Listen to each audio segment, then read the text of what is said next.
Welcome to the channel. This is my review of Captain America Brave New World, the fourth Captain America film, but the first with Sam Wilson as the titular character. Let's start with the acting, and pretty much every character in this film has acted well.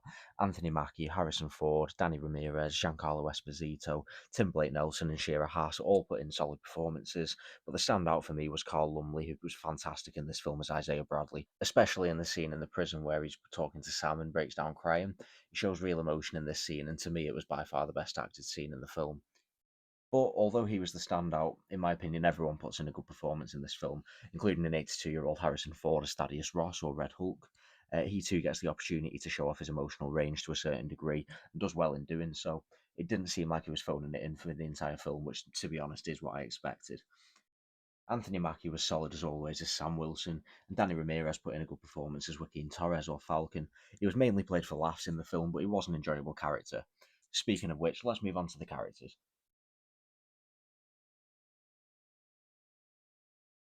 Sam's arc in this film is about accepting the mantle of Captain America and also wrestling with the idea of taking the super soldier serum. In terms of taking the mantle, he feels he's letting Steve Rogers down and isn't good enough at times throughout the film, something which he's also wrestling with during the Falcon and Winter Soldier. Bucky reassures him that Steve picked him for the job because he's a good person, which makes me confused as to why Sam's wrestling with the idea and ultimately decides against taking the super soldier serum. Steve apparently picked Sam for the shield for the same reason that he was originally picked for the serum, because he was a good person, so it just makes no sense to me why Sam wouldn't do it in the first place. Surely it's a good idea.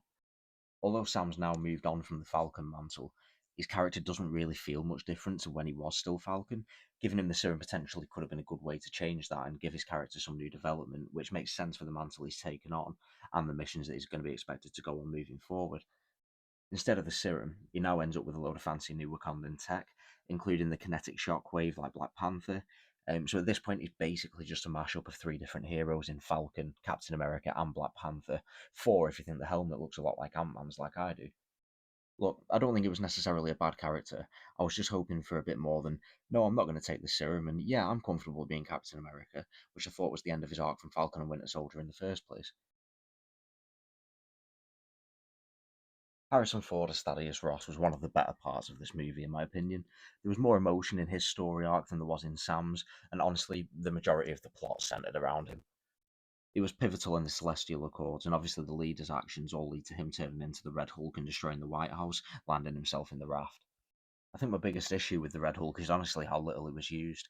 The effects were decent, but half of his scenes were actually shown in the trailer anyway, so there was very few surprises once you actually got to the film. I think it would have worked much better if they'd left Red Hulk out of the marketing completely, but oh well. Firstly, the leader doesn't look good in my opinion. The green looking skin he has looks kind of crap, at least on the screen I saw it on anyway, and instead of his huge bulging head, it's just a brain sticking out of a skull. Pretty underwhelming, to be honest.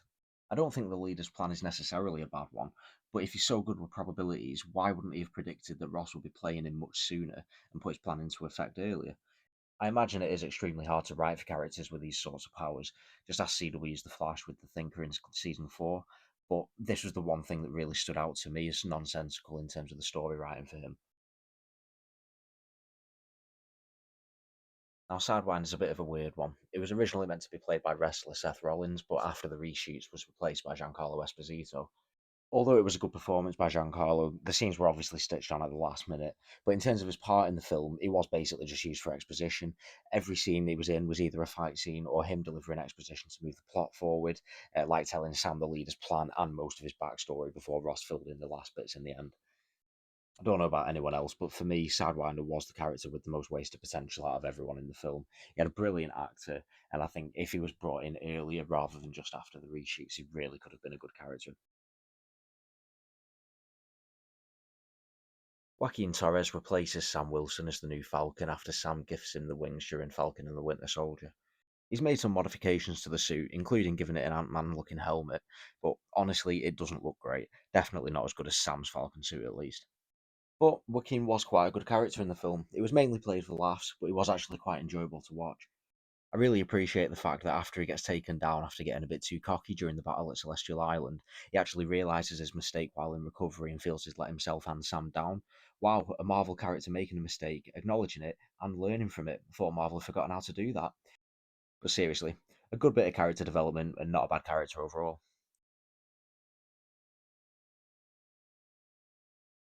As I mentioned earlier, Carl Lumley put in a great performance as Isaiah in this film. The character's role in the film was pretty straightforward. He was essentially there to kickstart the conflict by shooting at President Ross after the leader mind controls him. He then spends most of the film in prison before being released at the end. Unfortunately, he was only really used to move the plot forward at the beginning of the film and then provide Sam with a reason to go against Ross, but despite that, it was still a great performance by Mr. Lumley.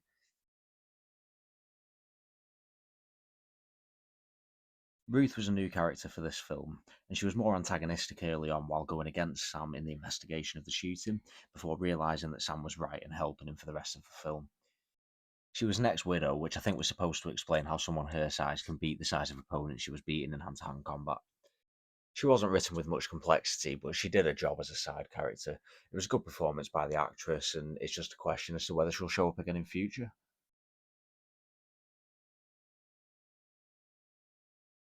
Now, I have already done a plot walkthrough, which you can find on my channel, so I'm not going to repeat myself here, but there is a couple of things I want to talk about.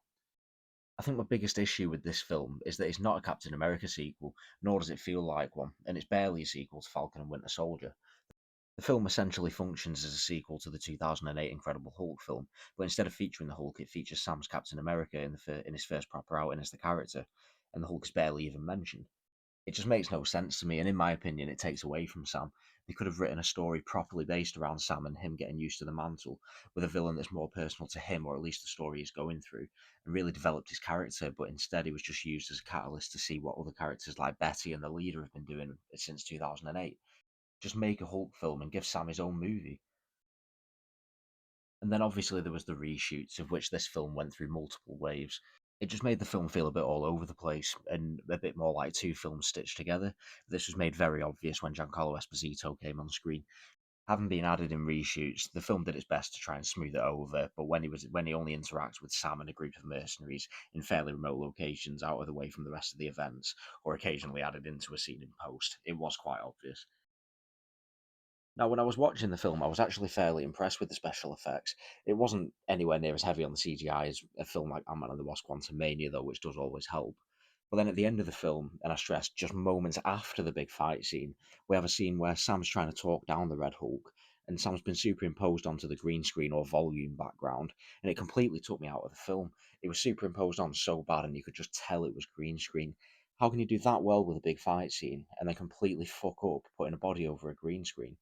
Obviously, the film went through production hell, but I'm surprised that out of all of the scenes, this was the one that was noticeably bad. Speaking of fight scenes, I thought on average the fight scenes were handled pretty well. You got to see Sam using the wings and the shield together, which was pretty interesting, and the choreography was pretty good in general. But the main thing I took issue with was during the fight between Sam and Red Hulk. You see Red Hulk repeatedly punching the wings with full force, and it doesn't make so much as a dent in the wings. But then, as soon as the wings are open, he managed to crumple them and even rip one of them off completely. Seems pretty inconsistent to me. How can you not make a dent in it 1 minute and then completely rip it off the next? Which makes no sense. In terms of how this film affects the MCU moving forward, I think the only major effect in the short term is that Sam's going to restart the Avengers, who we only found out was no longer a thing during this film. Adamantium may also become more prominent as we move towards an X-Men film, but I don't think we'll hear about that in the near future, at least until after Avengers Doomsday anyway.